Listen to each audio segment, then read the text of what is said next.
অন্যায় কাজের জন্য যদি আমার আপন ভাইও যায়, তাকে সেখানে আপনারা বেঁধে রাখবেন। কোনো কর্মী যদি কোনো গিয়ে বলে যে আমি জাহাঙ্গীর ভাই আমাকে পাঠিয়েছে, জাহাঙ্গীর ভাইয়ের সাথে আমার যোগাযোগ আছে, আপনারা আমার ফোন নাম্বার এই এলাকার মানুষ অনেকেই জানেন, না জানলে আপনারা খবর নেবেন।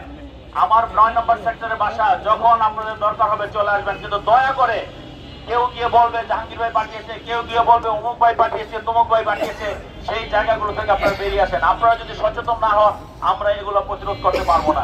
আপনাদের সচেতন হতে হবে, ব্যবসায়ীদেরকে সচেতন হতে হবে, সাধারণ মানুষকে সচেতন হতে হবে।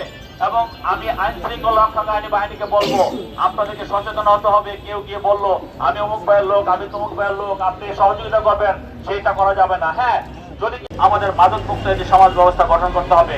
উত্তরা তাছাড়াও অনেক রকম সমস্যা আছে। আজকে সিটি কর্পোরেশন হয়েছে, আমরা সেই সেবাগুলো পাচ্ছি না।